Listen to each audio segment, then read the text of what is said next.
진짜 유례가 없는 뭐 찾아볼 수 없는 그런 특별한 경우가 오늘 우리의 삶 가운데 열려져 있는 것 같습니다. 우리 예배드리는 성도님들도 마스크 쓰고 이렇게 예배드리기 좀 답답하시죠, 그죠? 그러나 우리 서로를 배려하는 차원에서 또 자기 자신을 좀 보호하는 차원에서 또 쓰시기를 바랍니다.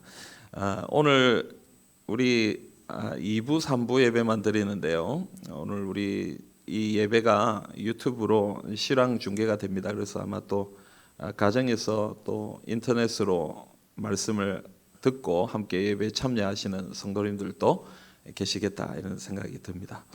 어쨌든 뭐 이렇든 저렇든 특별하고 참 우리의 마음에 오래 남겠다 이런 생각이 듭니다. 나중에 한 10년, 20년 지나면 이때를 회상하면서 우리가 그때 이런 일이 있었지 하면서 한번 웃게 되지 않겠나 이런 생각이 들어요. 여러분 서로를 그런 즐거운 생각을 하시면서 이 어려운 시기를 믿음으로 잘 극복하는 우리 모두가 될 수 있기를 간절히 소망합니다. 자, 우리 옆에 계신 분들 한번 보시면서 한번 인사합시다. 주님 안에서 평안합시다. 예. 자, 우리 앞뒤로도 한번 인사하실까요? 주님 안에서 평안합시다. 여러분, 우리가 이 세상에 태어나면은 여러 가지 이름으로 불려집니다. 자기의 이름을 부모님이 정해주셔서 저는 최기철이라는 이름을 또 주셨고요. 또 그 이름 말고도 다른 호칭들이 있습니다. 자, 아들, 너는 아들이야. 아들하고 부르는 그런 호칭도 있고요. 조금 자라니까 사람들이 저한테 그렇게 얘기하더라고요. 학생. 그러면서 학생이 해야 되는 일은 뭐야? 공부해야지 하면서 공부하라고 그렇게 얘기를 하더라고요. 근데 세월이 좀 지나서 한 여인을 제 아내로 맞아들이고 결혼을 하고 나니까 저한테 또 다른 호칭이 생기더라고요. 남편. 조금 있으니까 아기가 생겨요. 첫째 딸아이가 생기니까 저에게 또 다른 호칭이 생겼어요. 아빠.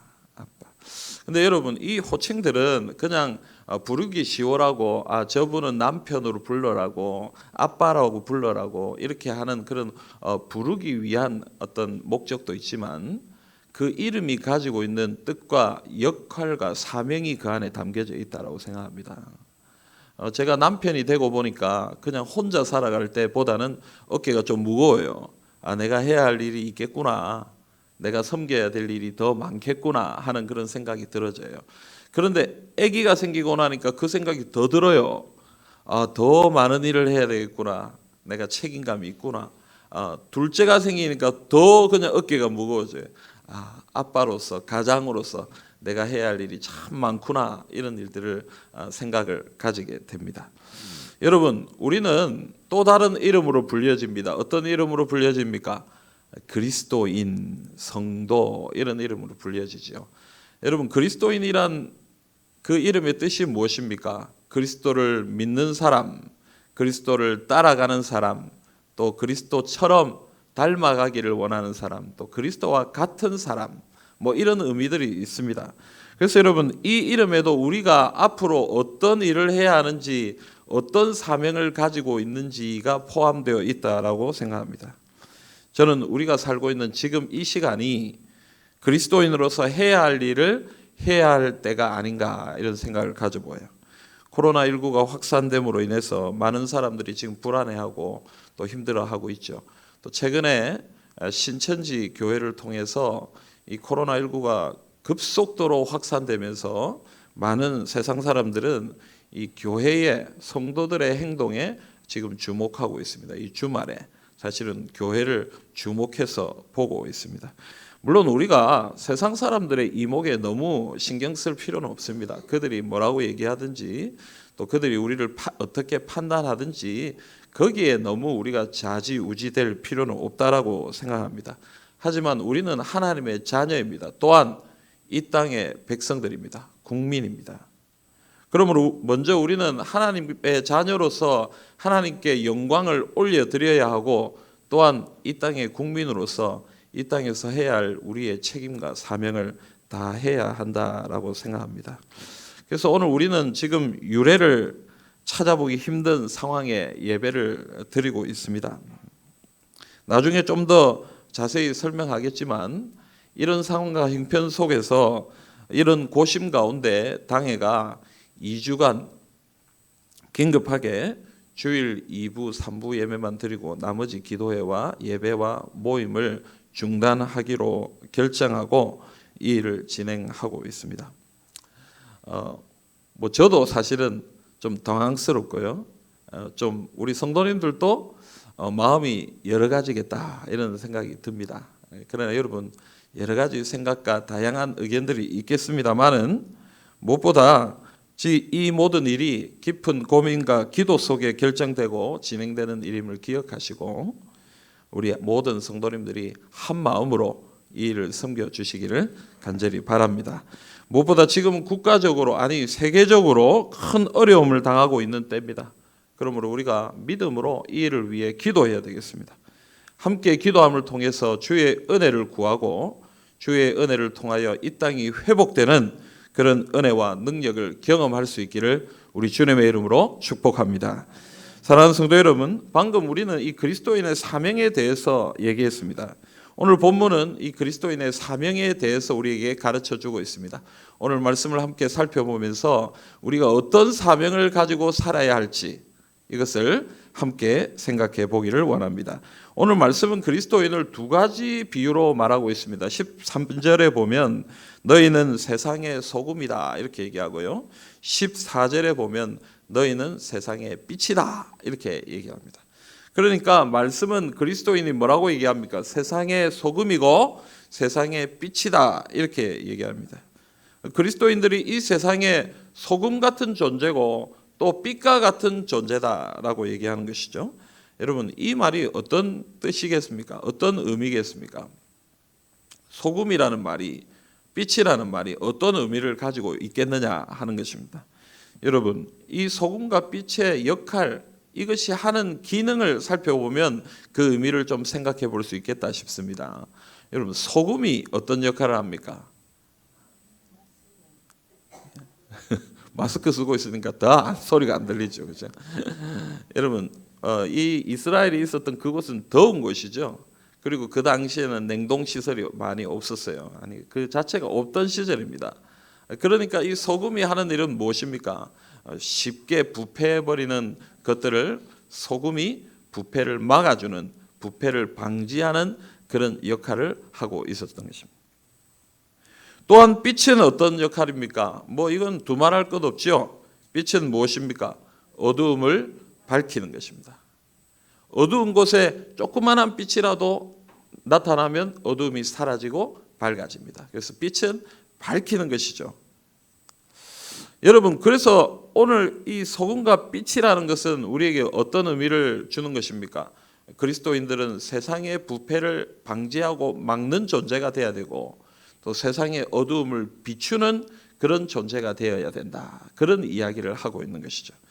근데 오늘 말씀은요, 사실은 그리스도인의 정체성 혹은 그리스도인의 사명에 대해서만 말하는 것이 아니고 사실은 이와 대조해서 세상이 어떠한지도 우리에게 가르쳐 주고 있는 것입니다.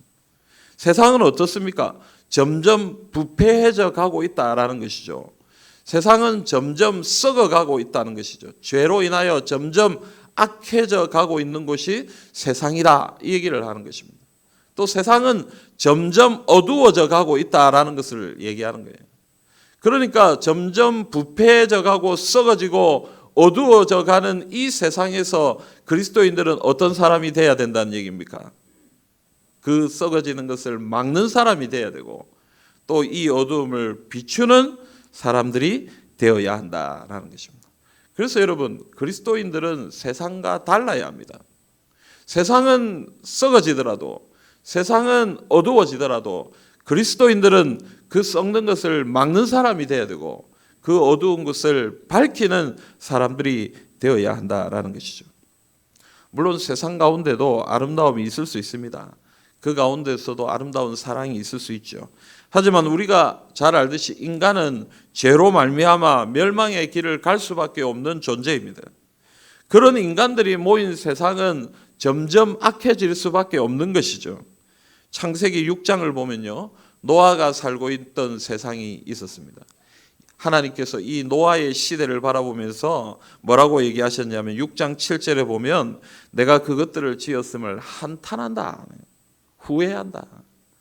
내가 이것들을 왜 지었을까? 이렇게 죄를 짓고 이렇게 악한 길을 가는 저들을 바라볼 때 하나님의 마음이 무너지는 것이죠. 왜 이런 악한 세대가 나타나는 것일까 하고 하나님이 한탄하셨다. 그래서 어떻게 했습니까? 하나님께서 홍수를 일으켜서 그 시대를, 노아의 가족들을 제외한 모든 사람들을 다 멸망시켰습니다. 그리고 다시 일어난 세대가 창세기 11장에 나와요. 그 다음 세대가 어떤 세대입니까, 여러분? 좀 잘 사는가 싶더니 바벨탑을 쌓아서 하나님에게 도전하는 세대가 일어나요. 하나님이 보실 때 기가 차는 거예요. 새롭게 하고 다시 새롭게 난 세대가 좀 바르게 살 줄 알았는데 그것이 아니라 또 죄악 가운데, 연약함 가운데 빠져있는 모습을 보면서 하나님은 안타까워 여기신 모습을 우리가 창세기 11장에서 볼 수 있게 되는 것입니다. 여러분, 세상은 점점 악해집니다. 세상은 점점 부패해져 가고 점점 어두워져 갑니다. 그러므로 여러분, 이런 세상 가운데서 우리가 기억해야 될 것이 무엇입니까? 우리는 달라야 한다는 것입니다. 우리는 그런 흐름과 그런 세속의 변화에 똑같이 움직여서는 안 된다라는 것을 우리는 기억해야 하는 것입니다. 우리는 달라야 합니다. 왜 우리가 달라야 합니까? 하나님께서 우리를 거룩한 백성으로 선택하셨기 때문에 그렇습니다. 베드로전서 2장 9절 말씀 우리 같이 한번 보십시다. 그러나 너희는 택하신 족속이요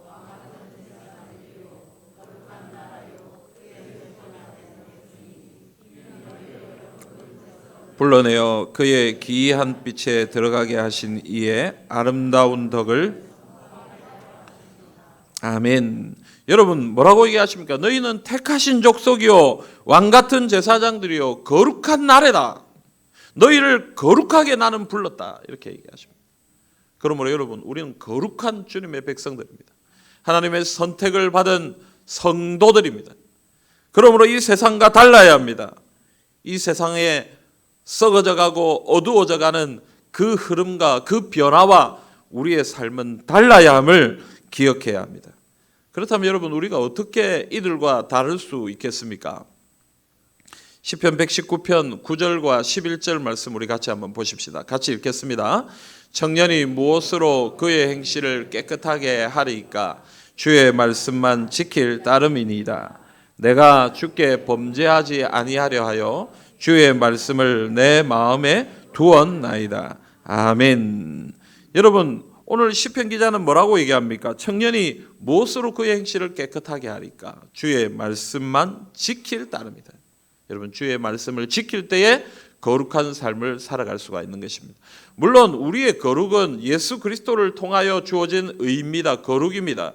그러나 성화의 과정에서 거룩해지기 위해 우리에게 필요한 것은 무엇입니까? 말씀을 통하여, 말씀의 순종함을 통하여, 주의 말씀을 따름을 통하여 우리에게 주어지는 거룩함, 그것을 오늘 말씀이 이야기하고 있는 것입니다.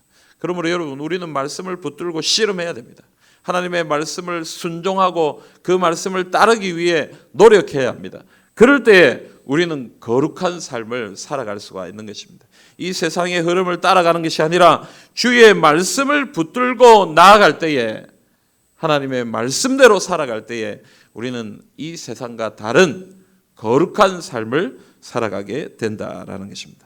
그러므로 사랑하는 성도 여러분, 하나님의 말씀을 굳게 붙드시기를 바랍니다.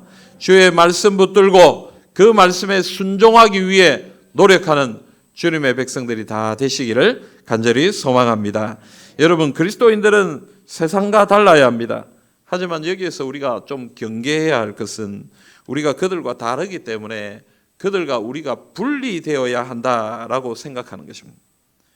그들은 악하기 때문에 그들과 우리는 함께 할 수 없다라고 말하는 것은 이 말씀을 오해하는 것입니다. 이 말씀을 제대로 받아들이는 것이 아닙니다.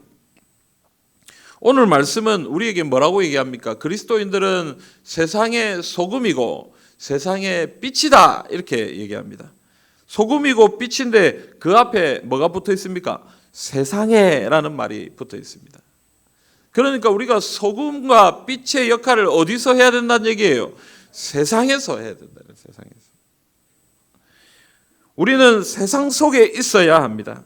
그리스도인들은 거룩한 사람들이지만, 세상과 다른 사람들이지만, 그러나 이 세상에서 살아야 하고 이 세상에서 자신의 역할을 감당해야 하는 것입니다. 예수님의 모습을 볼 때 우리는 그것을 볼 수가 있습니다. 여러분, 예수님은 거룩한 하나님이시죠. 거룩한 하나님이신 그분이 이 땅에 오셔서 하신 일은 무엇입니까?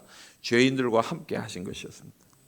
연약한 사람들 가운데 가셔서 그들을 만나시고 그들 가운데 은혜를 베푸셨던 것입니다. 요한복음 4장을 보면 우리가 잘 아는 것처럼 사마리아, 이 사마리아라는 지역 자체도 예수님이 가시면 안 되는 지역인데 그 지역에 가셨고, 또 수가성에서 한 여인을 만나셨습니다. 이 여인은 다른 그 사마리아 사람들도 만나지 않는 그런 부정한 여인이었어요. 그런데 예수님 그 여인을 만나셨습니다. 그리고 그 여인에게 하나님의 말씀을 전해주셨습니다. 여러분, 예수님은 이와 같이 죄인들과 늘 함께 계셨습니다. 연약한 사람들과 함께 계셨습니다. 그래서 바리새인들과 서기관들은 예수님을 향하여 뭐라고 얘기했냐면, 먹기를 탐하고 포도주를 즐기는 사람이요 세리와 죄인들의 친구다, 이렇게 얘기했습니다. 예수님이 항상 그런 사람들과 먹고 마시고 함께 하셨기 때문에 사람들의 눈에는 예수님이 부정한 사람처럼 보였다라는 것입니다. 예수님은 그가 만난 사람들과 비교할 수 없을 정도로 고귀한 분입니다. 하지만 그런 예수님께서 그런 연약한 사람들과 함께 하셨다라는 거예요. 그래서 여러분, 우리도 이 세상에서 함께 해야 합니다.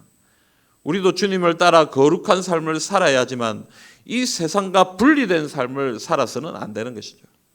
세상 속에서, 세상 안에서 많은 사람들과 함께 주님의 일을 섬겨야 하는 것입니다. 저는요, 우리 성도들을 만나면서 혹은 또 주님의 일을 하는 분들을 만나면서 때로는 우리 안에 이런 이 분리의 생각이 있다라는 것을 깨닫게 될 때가 있습니다. 이 성과 속, 거룩한 것과 속된 것을 분리하는, 세상과 교회를 분리하는 것이죠. 그래서 거룩한 일 하면은 어떤 분은 그렇게 얘기해요. 목사님, 선교사님, 성직을 감당하는 사람들은 거룩한 일을 하는 사람들이고, 이 세상의 직업을 가진 사람들은 그렇지 못하다라고 생각하는 사람들이 있어요. 여러분, 성경은 절대 그렇게 얘기하지 않습니다. 이 땅에서 섬기는 것이 거룩하고 속되다라고 하나님 그렇게 얘기하지 않습니다. 다 각각의 달란트가 있고 부르심이 있고 소명이 있는 것이지, 주의 일을 하고 교회에서 목회 일을 하고 선교 일을 하고 어떤 그런 기독교 관련의 일을 하고 그런 것은 거룩하고 세상에서 일하는 것은 속되다, 성경은 그렇게 얘기하지 않아요. 절대로 우리는 그런 이분법적인 생각을 가지고 살아서는 안 되는 것입니다. 그리스도인들의 주변을 보면요, 예수 믿는 사람들밖에 없을 때가 참 많아요. 전도를 한번 해봅시다 이러면 다들 고민이 있죠. 어떤 고민이 있습니까? 데려올 사람이 없어서 고민이죠. 좀 신앙의 연수가 오래된 사람일수록 더 그렇습니다. 내 주변에 예수 안 믿는 사람들이 많이 없어요. 물론 우리가 공감대와 관심사와 또 여러 가지 어떤 삶의 패턴들이 다르기 때문에 예수 믿지 않는 사람들과 함께 하는 것이 좀 쉽지 않을 수는 있습니다. 그러나 여러분, 우리가 그들로부터 분리되는 것은요, 잘못된 것입니다. 우리는 자꾸 세상 속으로 나아가야 됩니다. 사람들 가운데 나아가야 됩니다. 그래야 세상 속에서 우리의 역할을 감당하고 하나님의 사랑을 그들에게 증거할 수 있는 것입니다. 사랑하는 성도 여러분, 세상 속으로 나아갈 수 있기를 간절히 소망합니다. 우리끼리 모여 있으면 참 행복하죠. 뭐 하나부터 열까지 다 마음이 맞고요, 쉽고요, 어려운 일이 없어요. 그러나 세상에 나아가서 살다 보면 불편한 일들이 참 많죠. 저는 한번 그런 적이 있습니다. 결혼식에 올라갔는데 결혼식에 제가 순서를 맡아서 서울까지 이렇게 올라가게 됐어요. 근데 뭣도 모르고 뭐 가는 차편이 있다고 그래서 제가 그러면 고속버스 그 대절한 버스가 있다고 그래서 갔어요. 거기 같이 타고 이렇게 가는 데까지는 좋았어요. 다들 피곤했는지 잠을 푹 주무시더라고요. 그래서 다 예식을 마치고 이렇게 이제 내려오는데 이 예식 가운데 제가 기도를 했으니까 이제 그 버스에 탄 사람들도 이제 알게 됐어요. 제가 누군지. 아, 목사님이시구나 하는 걸 알고 이제 내려오는데, 이제 내려오는 순간 불편한 일이 시작되는 거예요. 가만히 있지를 않는 거예요, 이 사람들이. 뭐 한 사람이 갑자기 일어나더니 아, 우리 이렇게 심심하게 가는 거 괜찮겠습니까? 이렇게 얘기하는 거예요. 그러니까 아니요, 우리 재밌게 놉시다 이러는 거예요.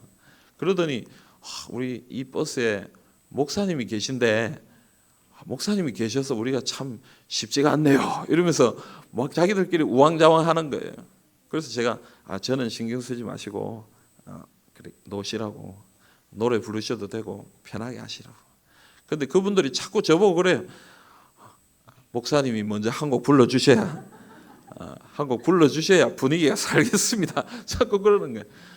여러분, 제가 뭐 전도사 생활 시작한 뒤로부터 이 가요를 불러본 역사가 잘 없어가지고 노래를 못 부르겠더라고요. 뭐 아는 곡도 없고 뭐 할 수가 없겠더라고요. 그래서 그 사양한다고 얼마나 어려운지 몰라요.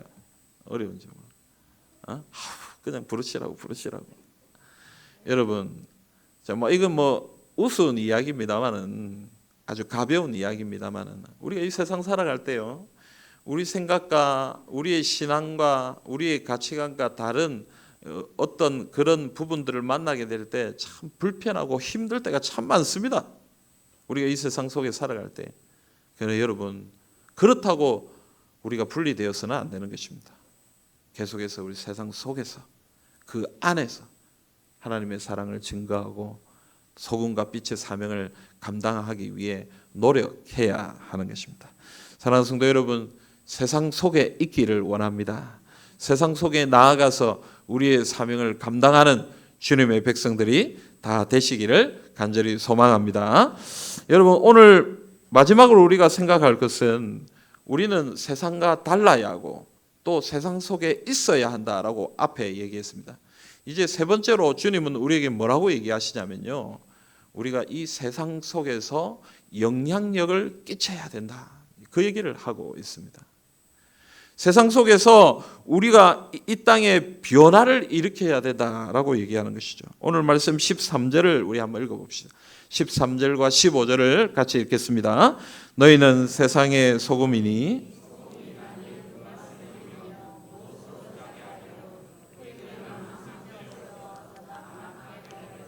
사람의 밟힐 뿐이니라. 15절입니다. 사람이 등불을 켜서 말 아래에 두지 아니하고 등경 위에 두나니 이러므로 모든 사람에게 비치느니라. 아멘. 여러분, 소금은 뭐 해야 됩니까? 맛을 내야 되는 것이죠. 음식에 들어가서 짠 맛을 내야 된다, 이렇게 얘기합니다. 또 빛은 뭐라고 얘기합니까? 사람들을 비춰야 된다, 이렇게. 여러분, 이것은 무엇을 의미하는 것입니까? 영향을 미쳐야 된다는 것입니다.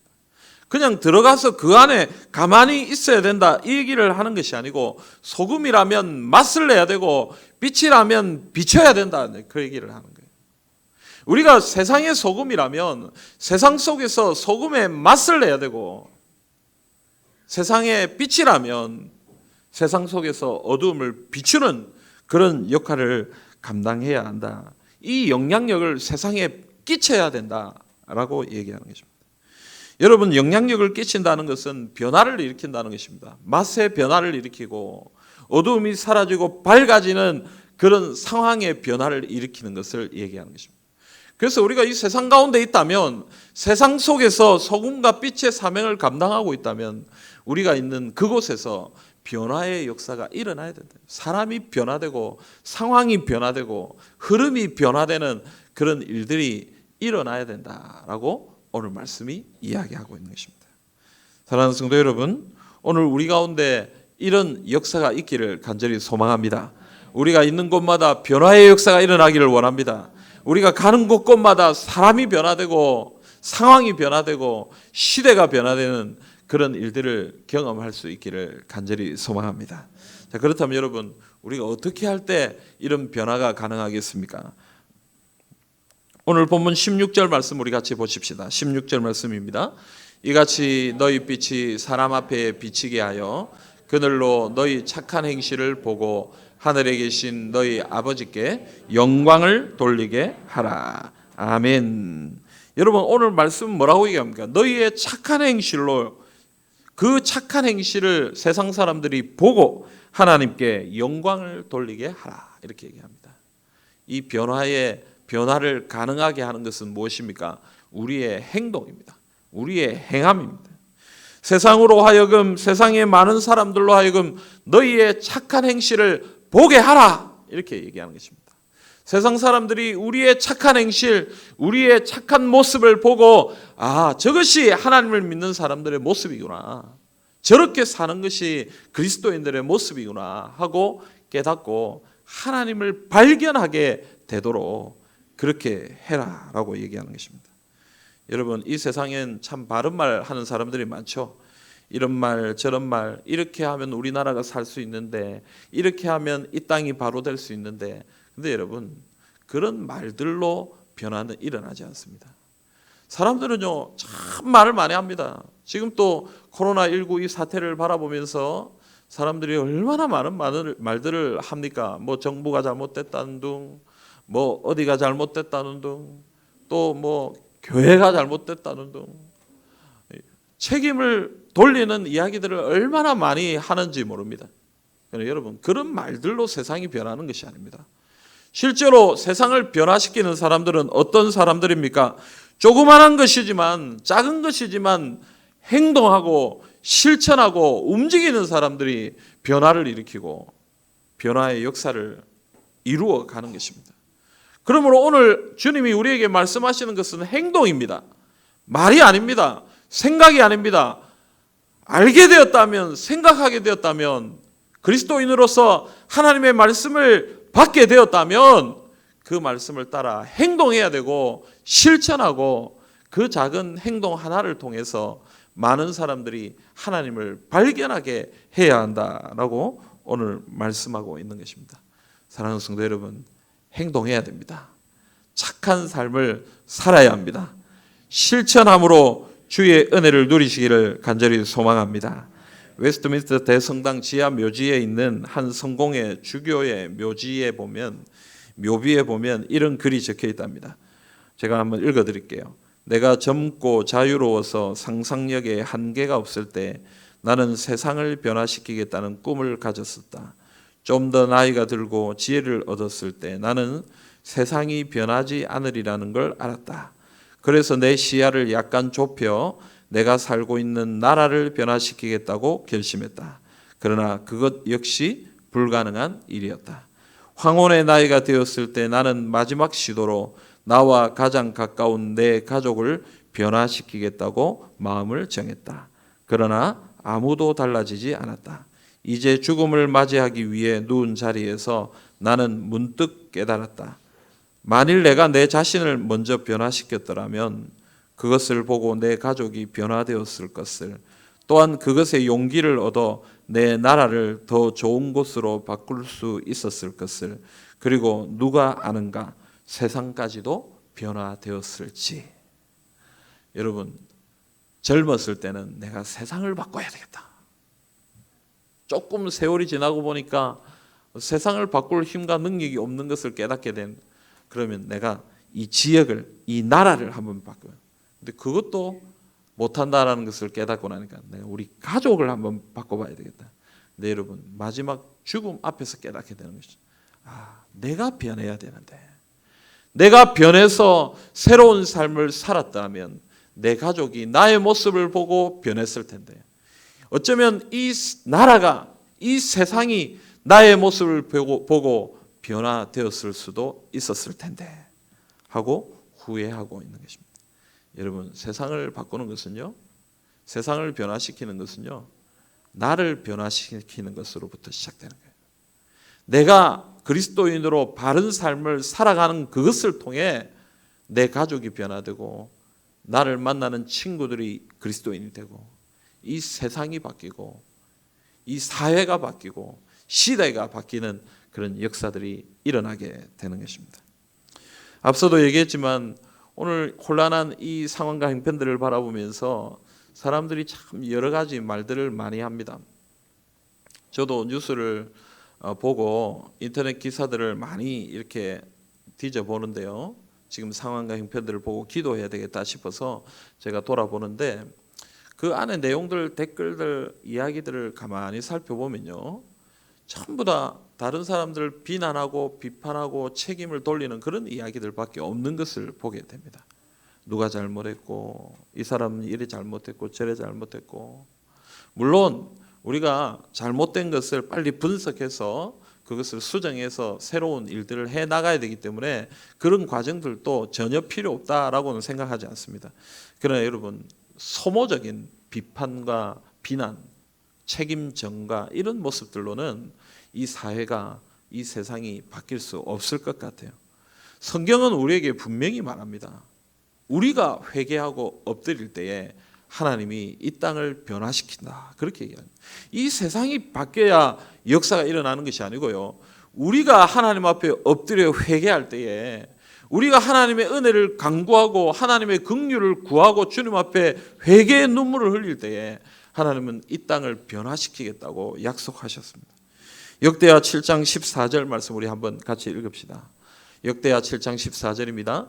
내 이름으로 일컫는 내 백성이 그들의 악한 길에서 떠나 스스로 낮추고 기도하여 내 얼굴을 찾으면 내가 하늘에서 듣고 그들의 죄를 사하고 그들의 땅을 고칠지라. 아멘.